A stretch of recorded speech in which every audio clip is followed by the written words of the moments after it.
po si Rica May D. Marbebe. Nakatira po ako sa Sitio Soriano, Catalunan Grande, Davao City. Ako po ay isang simpleng estudyante lamang na naghahangad na makamtan po yung mga pangarap ko sa buhay.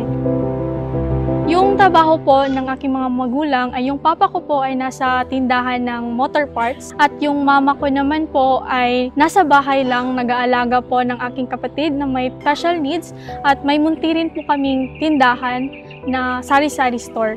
Pag sugod na magtanong og gulay kada Domingo mo adto mi sa SDR kay maghagbas, maglimpyo, magwa og dahon sa saging, bisag ulan init giagwanta na mo kay para makadagdag kita sa mong pamilya. Yung sweldo po ng aking father ay sapat or kinukulang pa para sa pangangailangan namin sa pang-araw-araw at sa pang-maintenance po ng aking kapatid.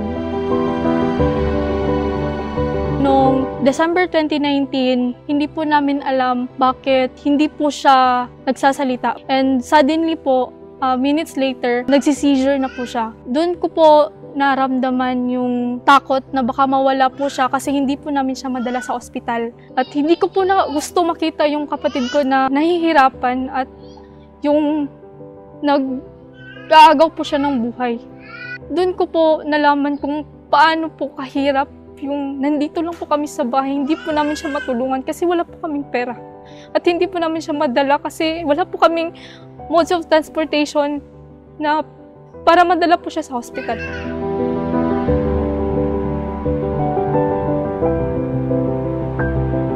Pagkabalo na mo nga dili siya mo ka istorya kanang kinamanghuran na mo anak na kong kinamanghuran nakabalo nga dili maka istorya niya tapos na sakit sa epilepsy parting hadlukan na mo sir kay parting kay nagproblema mi kung unsa among itambal.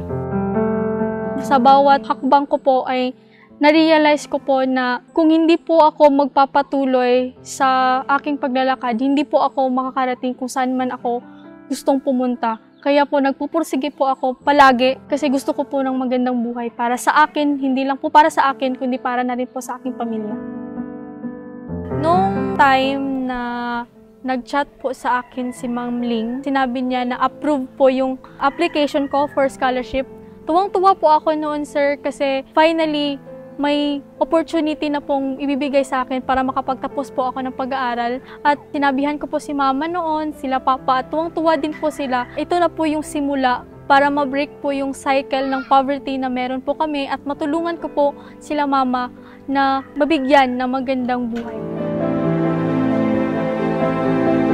Nung college ay napagdesisyonan ko na mag-enroll sa BS in Accountancy. Doon ko po na-realize kung gaano ka-broad ang scope ng accountancy, pero pinanindigan ko po yung desisyon ko kasi gusto ko pong makapagtapos ng pag-aaral at gusto ko pong maging certified public accountant. One thing po na naging struggle ko noong pandemic ay yung transition from face-to-face to online setup.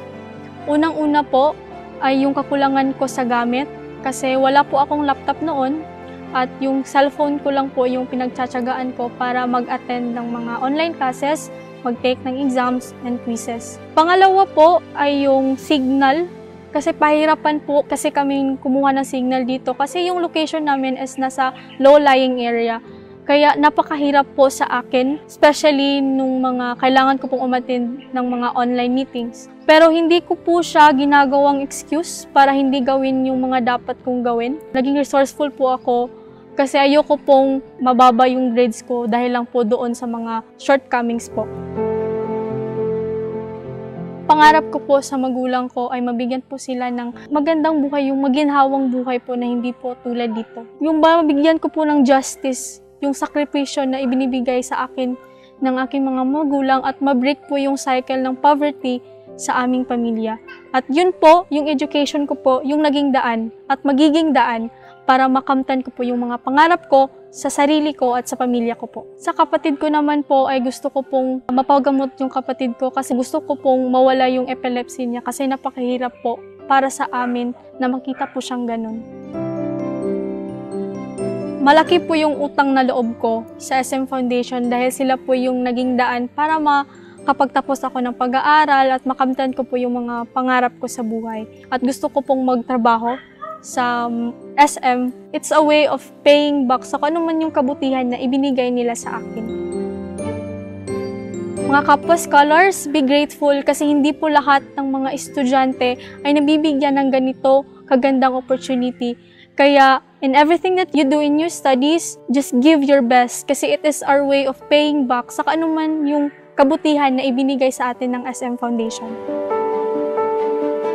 Nagpasalamat ako og dako sa SM Foundation sa pagtabang sa akong anak sa pag-eskwela sa college hangtod nakahuman sa kursong accountancy. Hinaot pa unta nga daghan pa matabangan sa SM Foundation nga kaparihan namong mga pobre ug kakabos.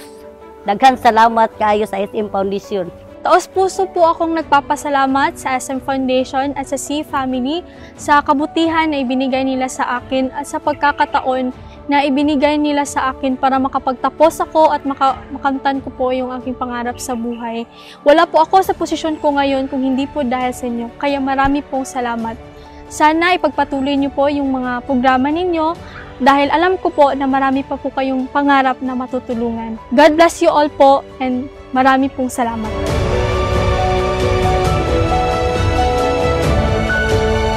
I am Rica May D. Marbebe, a graduate of Bachelor of Science in Accountancy from University of Mindanao, and I'm proud SM Scholar.